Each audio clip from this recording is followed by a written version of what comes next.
This is carrying on here. I've been to these schools, and how it works is it doesn't work this way where you're sitting around one day and you go, "Oh, I'm enlightened."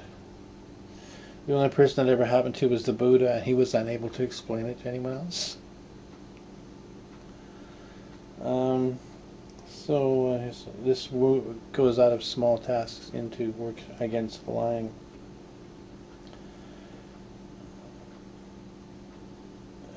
As a rule, only very easy tasks are given at the beginning, which the teacher does not even call tasks, and he does not say much about them, but gives them in the form of hints. If he sees that he is understood and that the tasks are carried out, he passes on to more and more difficult ones.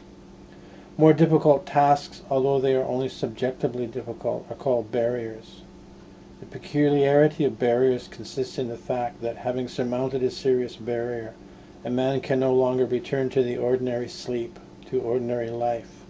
And if, having passed the first barrier, he feels afraid of those that follow and does not go on, he stops, so to speak, between two barriers, and is unable to move either backwards or forwards.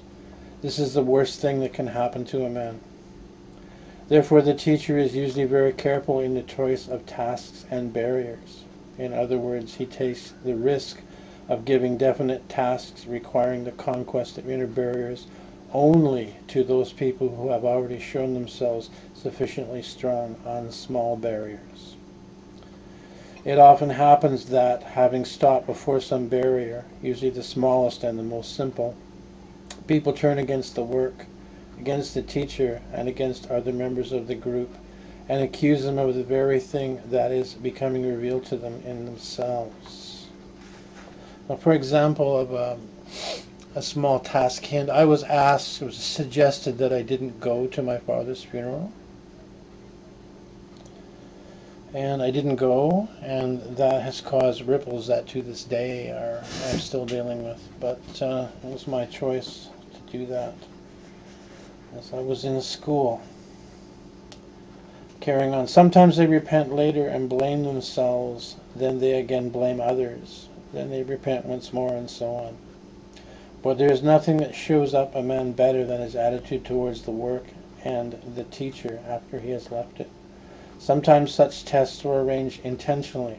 A man is placed in such a position that he is obliged to leave, and he is fully justified in having a grievance either against the teacher or against some other person. And then he is watched to see how he will behave. A decent man will behave decently even if he thinks that he has been treated unjustly or wrongly.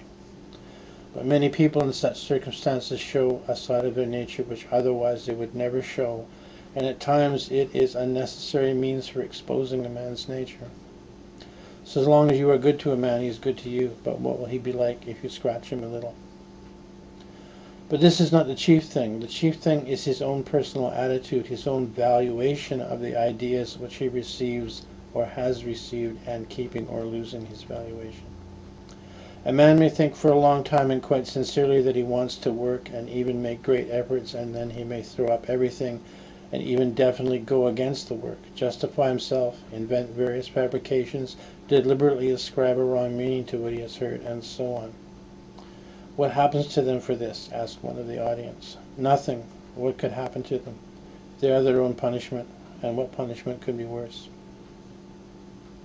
It is impossible to describe in full the way work in a group is conducted. One must go through it, and that has been said up to now are only hints. One must go through it. The true meaning of which will only be revealed to those who go on with the work and learn from experience what barriers mean and what difficulties they represent. Speaking in general, the most difficult barrier is the conquest of lying. A man lies so much and so constantly, both to himself and to others, that he ceases to notice it. Nevertheless, lying must be conquered, and the first effort required of a man is to conquer lying in relation to the teacher.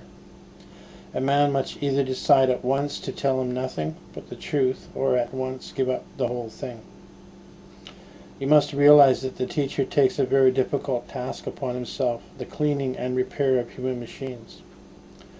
Of course, he accepts only those machines that are within his power to mend. If something essential is broken or put out of order in the machine, then he refuses to take it. But even such machines, which by their nature could still be cleaned, become quite hopeless if they begin to tell lies. A lie to the teacher, even the most insignificant concealment of any kind, such as the concealment of something another has asked to be kept secret, or of something the man himself has said to another, at once puts an end to the work of that man, especially if he has previously made any efforts. Here is something you must bear in mind. Every effort a man makes increases the demands made upon him. As long as a man has not made any serious efforts, the demands made upon him are very small. But his efforts immediately increase the demands made upon him, and the greater the efforts that are made, the greater the new demands. At this stage, people often make a mistake that is constantly made. They think that the efforts they have previously made, their former merits, so to speak, give them some kinds of rights or advantages, diminish the demands to be made upon them, and constitute, as it were, an excuse should they not work, or should they afterwards do something wrong. This, of course, is most profoundly false. Nothing that a man did yesterday excuses him today. Quite the reverse. If a man did nothing yesterday, no demands are made upon him today. If he did anything yesterday, it means that he must do more today. This certainly does not mean that it's better to do nothing. Whoever does nothing receives nothing. Well, these are a couple of things, not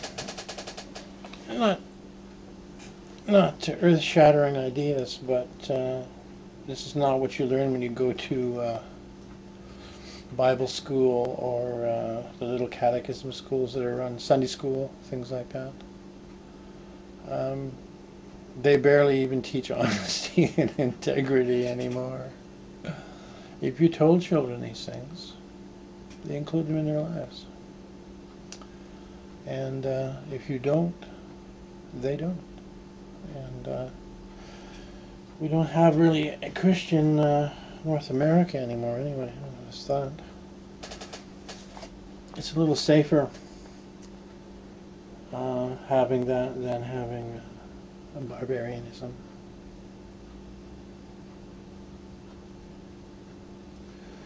As I have said already, one of the first demands is sincerity, but there are different kinds of sincerity. There's clever sincerity and there's stupid sincerity, just as there's clever insincerity and stupid insincerity. Both stupid sincerity and stupid insincerity are equally mechanical. But if a man wishes to learn to be cleverly sincere, he must be sincere first of all with his teacher and with people who are senior to him in the work. This will be clever sincerity. But here it is necessary to note that sincerity must not become lack of considering. Lack of considering in relation to the teacher or in relation to those whom the teacher has appointed, as I have said already, destroys all possibility of any work. If he wishes to learn to be cleverly insincere, he must be insincere about the work, and he must learn to be silent when he ought to be silent with people outside it, who can neither understand nor appreciate it.